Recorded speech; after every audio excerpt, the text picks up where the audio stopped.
So, let's start. Ang first topic sa exam nyo is hypertension. Yan. Let's talk about hypertension. When we say hypertension, guys, how many types sila? Go. Sino makahula? How many types ang hypertension? Ayan, si Sir Ray. Tatandaan ko yung pangalan ni Sir Ray kasi may libre files na siya. Sir Ray, there are two types, sabi niya. The first type, we call that primary. Again, the first type of hypertension, we call that your primary hypertension. So kung may primary, guys, of course, may tinatawag tayong secondary.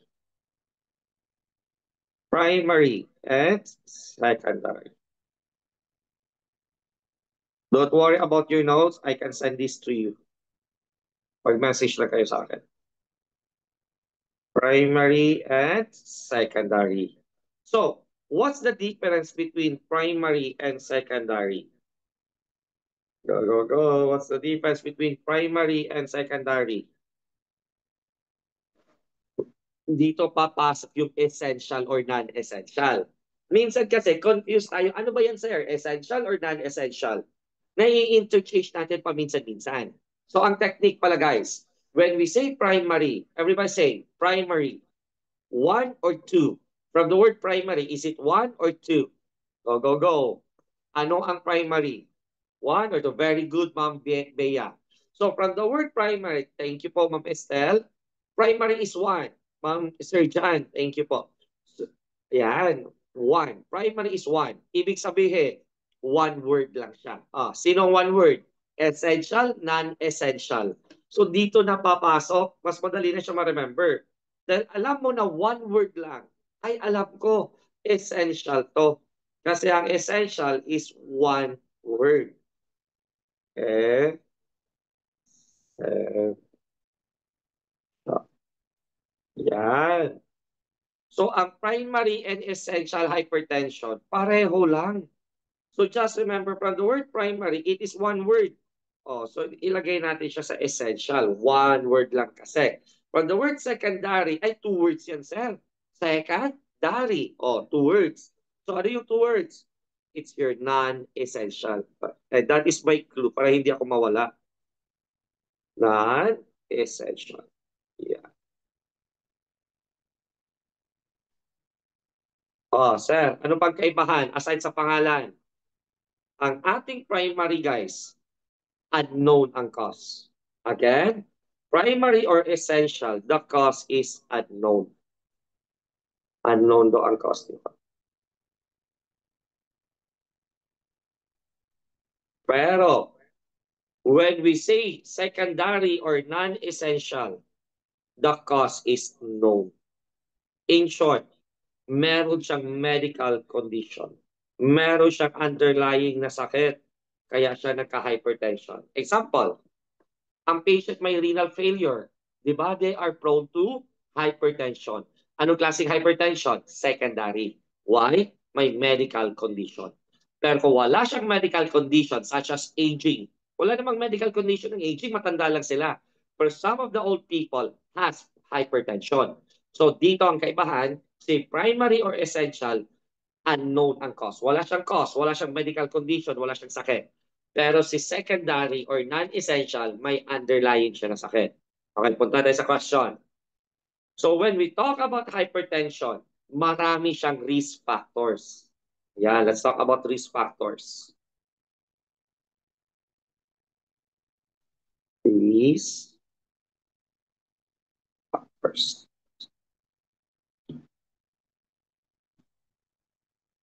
So back to basic tayo. What do you mean by risk factors, guys? What do you mean by risk factors? Are these the cause? Yes or no? Are these the cause? Ang risk factors? Are these the cause? No, they're not the cause. Pag sinabi niyong risk factors, not immediately cause yan. It's probable cause. Nakaka-contribute lang siya sa cause. Probable cause. It's not the cause, but it might be the cause. It can be the contributing factor. So, probable cause. So, how many po ang risk factors? Go. Type your answer. How many po ang risk factors, guys? Go, go, go. Go, go, go. Try lang. Okay lang magkamali kasi first time pa naman ni Master Dan sa inyo. Try lang. How many po ang risk factors? We have, alam nyo to kasi nag-duty kayo sa hospital, gumagawa tayo ng NCP. Very good, Ma'am Arabel. A lot. Very good. Very good. There's only two. Take note, dalawa ang risk factors natin. The first one, we call that predisposing.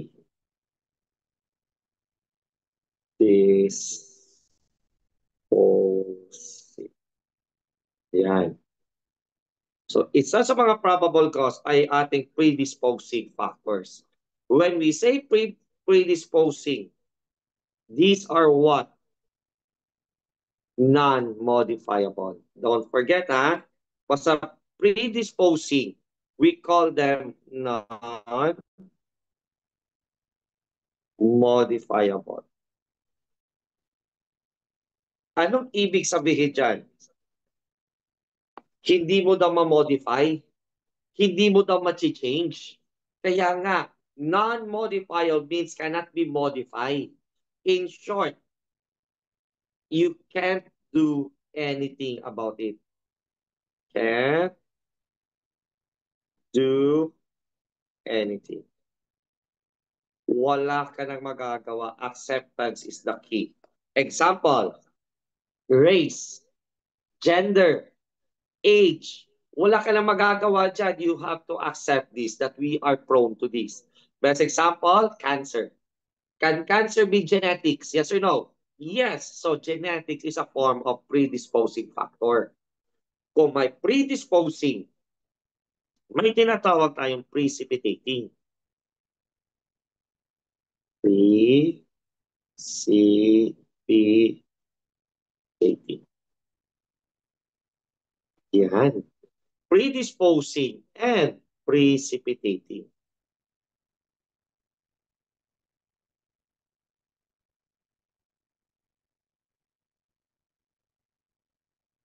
Yan na po. So kung si predisposing is non-modifiable, ito yung pwede natin ma-modify, guys. Si precipitating. This is what we call modifiable.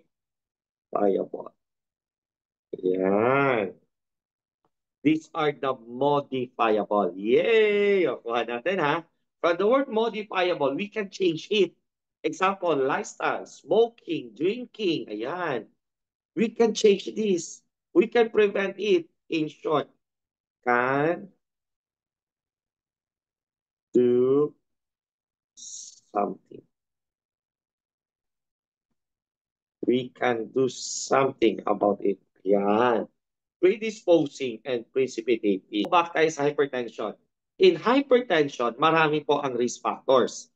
So, just remember, kasi sobrang dami. Pag diniscuss to sa atin before, ibibigay sa atin ang isang kadamakma, ang daming risk factors. Just remember the word secondary. Yun ang technique natin, ha? Basta risk factors ng ating hypertension, just remember the word secondary. S. Isa sa risk factors, smoking. O, ayan. Sa mga classmate natin mahilig mag-vape, manigarilyo para tignan cool kids. Ayan. So, isa sa risk factors ng ating hypertension ay smoking. Next, letter E. Kasi secondary ang clue natin. Sino makahula? Letter E. Go, go, go. Sino makahula? Letter E. Go, go, go. Ang letter E. Very good, aging.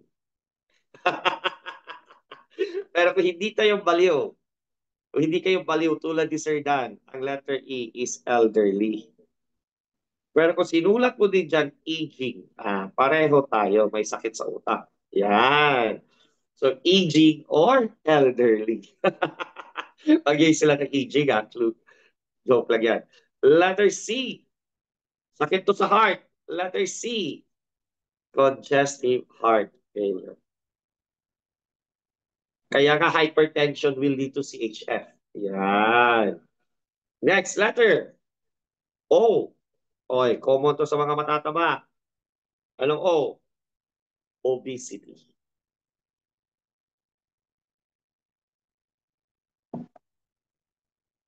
Obesity. Diba? Next, letter N. N. Sodium excess. The Na excess. Sobra ang sodium sa katawan. Yan. Letter D. DM. Diabetes mellitus. Diabetes mellitus.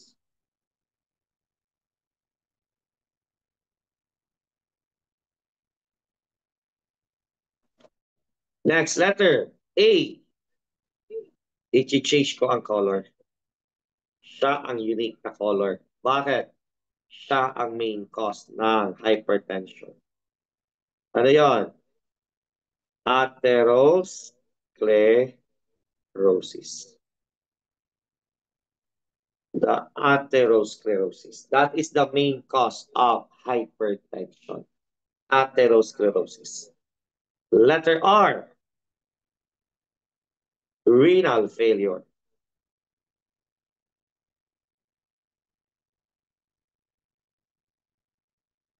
May mga sakit sa kidneys.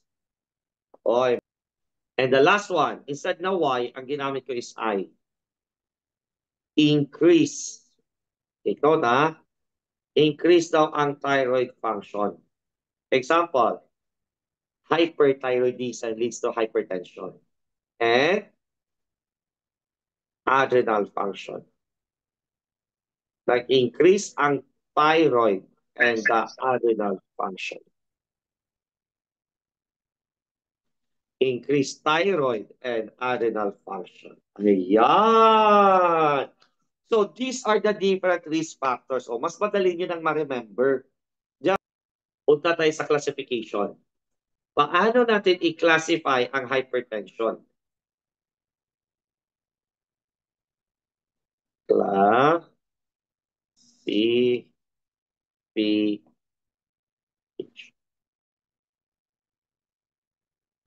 Type RN, guys, sa mga gusto maging RN. Normal. How would you know that the BP is normal? Ang titingnan natin ang systolic BP. If the systolic BP is 100 to 120, normal yan. 100 to 120 ang systolic BP, normal yan. Yan. Next, another classification, pre-hypertension.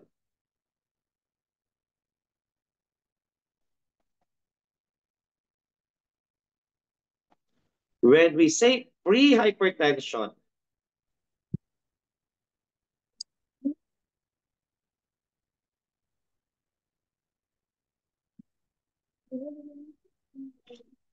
ang BP niya greater than 120.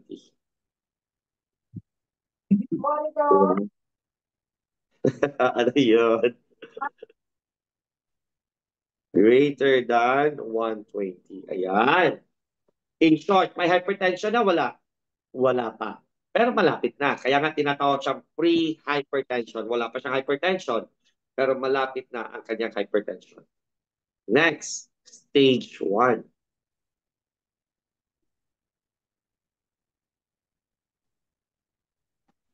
When we say stage 1, ito na, may hypertension na talaga si patient. Plus 10 lang tayo, guys. Ang clue dito, magpa-plus 10 lang tayo. So, 120 plus 10. Maging 130. Greater than 130. Okay. Greater than 130. Next. Stage 2. Ang stage 2, add na naman tayo ng 10. So 130 plus 10. That is greater than 140. Oh, sayang, hindi face-to-face. Mas enjoy ako sa face-to-face. Mas nabubuli ko kayo pag face-to-face. Hirap kasi nito online. Hindi tayo nagkikita. Ako lang nagsasalita. And the last stage, hypertensive crisis. BP niya is greater than 1. Yay! O, kuha na natin different classification ng hypertension.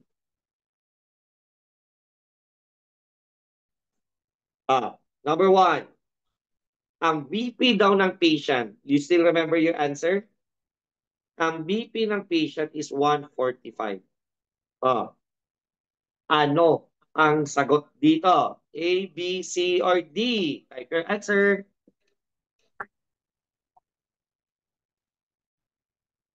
Very good, Ma'am Maria.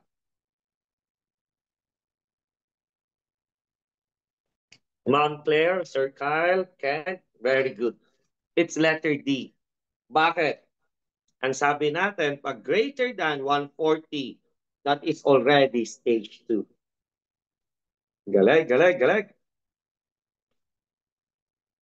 Mr. Ivan arrived in the ER, has facial flushing and complaining of dizziness. Which of the following is the priority action of the nurse? Go. Anong priority action ng nurse? So the correct answer is letter A. Very good. Letter A is the wrong answer. Bakit wrong ang letter A? Guys, ang turo kasi sa atin is ADPI, tama? Assessment, diagnosing, planning, implementation, and evaluation.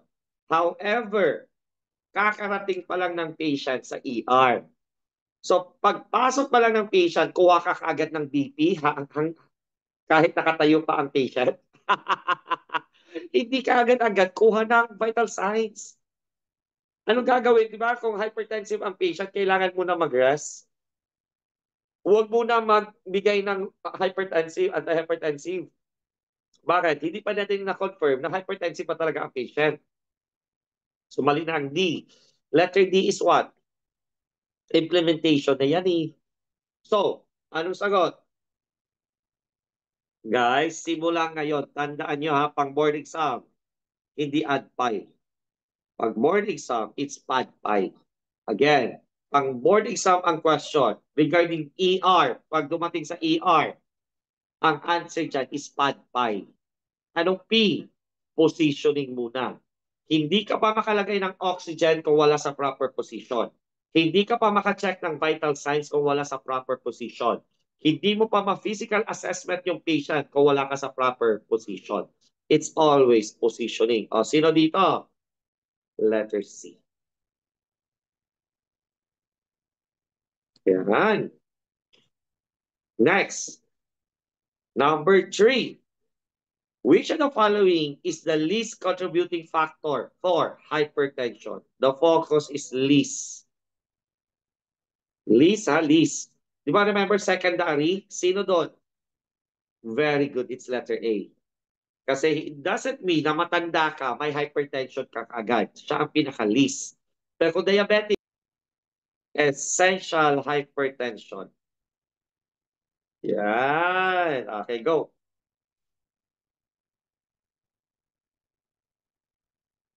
Meron bang smoking? No. Secondary yan or non-essential. DM? No. Secondary ulit yan. Primary hypertension? Yes. Kasi ang clue nyo one word. Secondary hypertension? No.